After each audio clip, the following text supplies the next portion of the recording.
All right, today I'm going to be tearing into a 1997 Timberwolf 250. I'm going to be tearing into the rear end. So I'm going to pull the rear tires off, the rear rims. I'm going to get into the brake assembly here, show you how to replace those pads, how to adjust those brakes.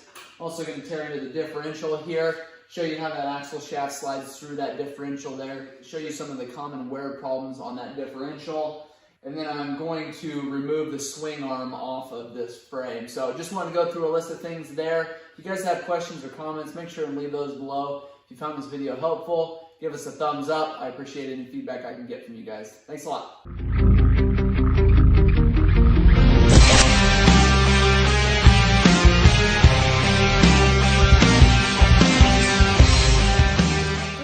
Do is pull the rim off of here, the wheel and the rim all together. It takes a 17mm socket.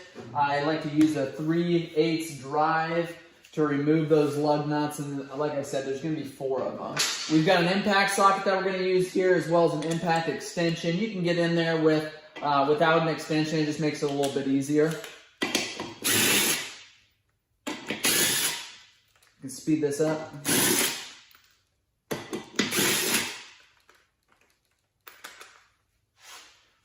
All right, once you get all 4 of those off of there, they're a tapered lug nut that looks like that there. When going back together, you want to make sure you start the crisscross pattern there, snug them up, and then you want to tighten them down once your four-wheeler is on the ground. We've got the back end of the four-wheeler jacked up at this time. Going to remove this. Underneath of there, we have our brake drum. We've got a little window here to where you can adjust these brakes. So you pull this rubber plug there, you turn it over to get to the point that you want to adjust it, and then you can take a screwdriver or a pry bar and turn it accordingly. And what's going to happen is those shoes are going to expand, putting pressure on this drum.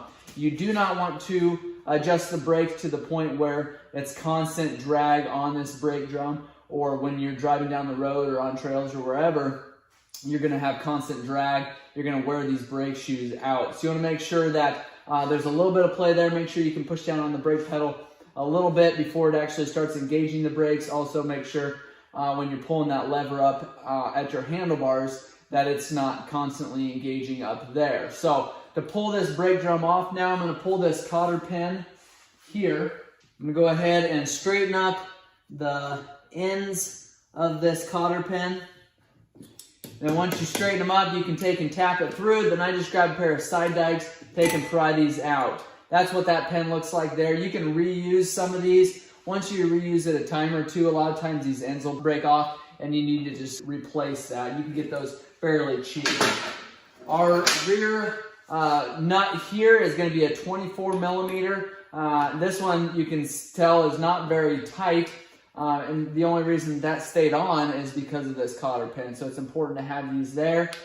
Take and put our impact socket on here.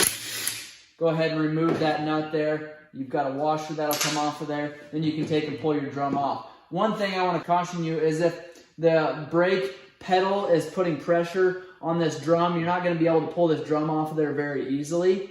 So you do want to make sure that your brakes are completely disengaged before you try removing this drum. That drum now is off. You can see there that it's in really good condition. You can tell there your maximum diameter, it's 161mm, so you can measure across there. Make sure that's within spec. You can see here our shoes are completely worn down. I'll give you a different angle so you can see what this looks like here when we're going to go and remove these. Okay, removing and replacing our brake pads here. You can see we've got 2 springs. We've got a flat panel here. This is actually the pivot point here. This is a round area. So when you take and put pressure on those brakes, on your brake pedal or on your lever, it's going to expand these brake shoes, and then it's going to start engaging your brakes on that brake drum. So when it comes time to replace your shoes, you want to get this to the point where this plate here is flat, or as close as it can be. You can grab your side dikes here and you can pry these springs off. Some pads will include new springs. I would suggest replacing those every time. They do, if you've got water in here or any kind of rust or anything, these springs can be brittle and break fairly easily.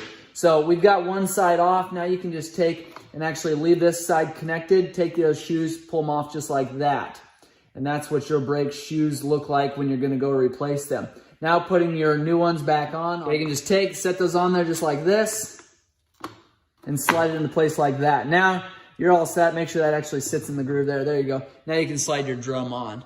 So that would be how you replace the brake shoes there. We're going to take these off. Now what we're going to do is pull these 4 12mm bolts, and this whole panel is going to be able to pull off of there. All right, now we can there's a vent line on the back side of your panel here that we'll remove. We can go just pull that off. Then we also have your brake rod and your cable. We've disconnected the cable already. Your brake rod, I'm just going to take this wing nut, spin that off of there, and then we'll have our panel completely ready to come off of there. Next, okay, remove that nut. Then we can just take and pry that arm back a little bit. That'll allow us to pull that this little drum here out so it doesn't fall, and then we can just take and pull these out. That is the panel there. That's the back side. This pivot arm should move freely back and forth. There's the vent line nipple that I was telling you about that we removed here. Now we've got these 2 cables that we can take and move out of the way. Next, we're gonna go over to the differential and remove that. All right, we're gonna remove the 4 lug nuts over here. Setting that aside, we've got the same thing on this side where we've got the cotter pin running through there. We're gonna get that straightened out. Tap on it and then pull that through. We've got a 24mm socket again. We can pull that off of there. We've got our skid plate right here for our differential. We're gonna remove that. It takes 2 12mm bolts underneath of there. So you got one on the front, and then you've got one on the side here. One on the side is actually gonna be a 14mm. Okay, that skid plate is removed. We've talked a little bit when I was showing you a service video about removing this skid plate to drain that oil. What happens a lot of times, you get buildup like that in there, just a constant drip underneath of your 4-wheeler until that completely clears out of there. So I do like to pull this, just again, the 14 or the 12mm here, the 14mm on the side. Some year models might be slightly different, might be 212s, might be 214s, but you can pull those, and that way you're not getting any oil caught down in this area here. Typically you have that hole there that your oil can drain out of, but sometimes just pulling that off of there, that oil kind of splashes onto the edges there, and then you have a constant drip. So just like to stay away from that if I can. Okay, we've got our impact swivel. I've showed you that in a couple other videos. Super handy to have. We got a 14mm bolts right here that we're gonna remove. Without a swivel, it just makes it a lot more difficult to get these removed. Got those pulled out. Now we've got 12mm up here, 4 of them. Again, using the swivel here. Okay, that one's out. Now, if you look at our axle here, you can see our axle is probably only going to come out one direction. Our axle is going to have to come out towards the left of the 4-wheeler. So we're probably going to come on this side with a rubber mallet, tap on this. What I'm going to do first, on the right-hand side, there's going to be a little O-ring. And that little O-ring can give you a bunch of grief when you're pulling this axle. I'm going to show you exactly where it is there, and I'm going to show you how to remove it. Right here is this little O-ring. What happens a lot of times, if you leave this here, try sucking that O-ring through this spacer, it kind of holds everything up there. And so by removing this, it's going to cause you, it's going to allow you to pull that axle off a whole lot easier. So slide it all the way off. Typically, it's got quite a bit of grease that sticks with it there. This is a little spacer. This can be pulled off too. A lot of times that'll just slide right out of there. Sometimes you can just take and tap on the axle. That's the case on this one. You tap on it and slide right out of there. So you can see there, it's coming out. We'll just take and move this completely out. Sometimes you'll see that once you remove your axle, that's what's really holding your differential on. So sometimes by removing your axle, your differential will actually just fall out of there. So just be mindful of that. This one, that doesn't seem to be the case. I'm just gonna tap on it a little bit, break that free, and then we should be able just to remove this differential off of here. We've got our vent line up top here we're gonna remove. That's already got a crack in that hose, so I'm actually just gonna pry that off of there. So differential now is completely disconnected, and I'm gonna set that aside. We've got our swing arm now, our axle carrier here that we're gonna be able to pull off.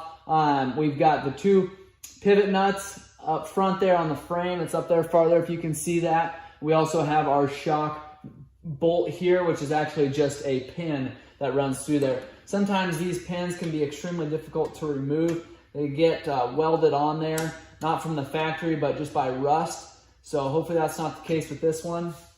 It's got a cotter pin holding that in, as well as a washer. So we'll remove that cotter pin.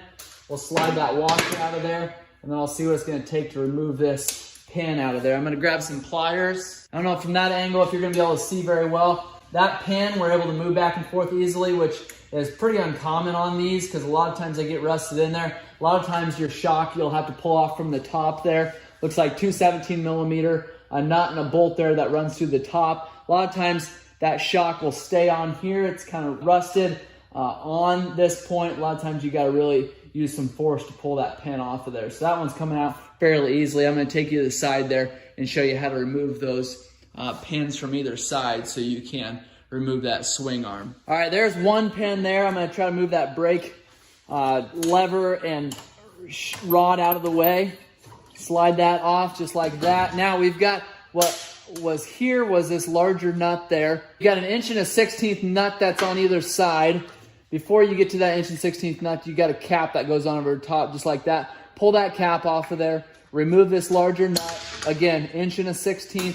Then you got a pin in there on either side that looks like that. Take a 6mm Allen, put it on there. Once both sides, both those nuts are off of there, you can take and loosen this up. Sometimes it takes a little bit of force, so you got to put a cheater bar on there.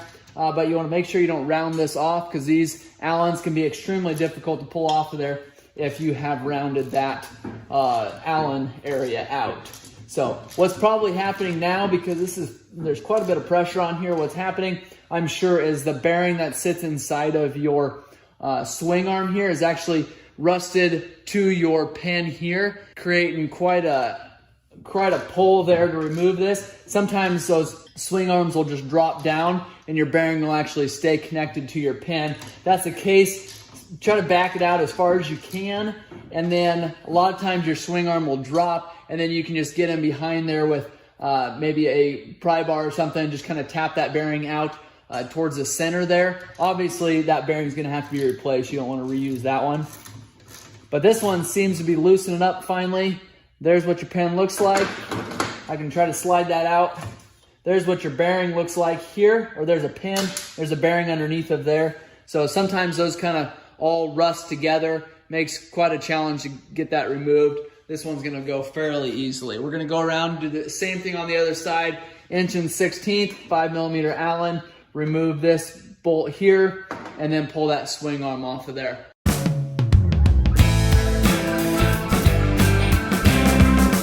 All right, we have the boot here that attaches the swing arm to the actual gear case. Remove the clamp, that takes a Phillips screwdriver there. Pull that boot off of there, and then you can take, and that swing arm should be completely unattached from the actual frame. Then you can take and finish pulling this pin out, and then that will allow you to remove that swing arm completely off of there. That pin we've got completely pulled out. And now that swing arm is disconnected. So that is removing the swing arm on a Yamaha Timberwolf 250.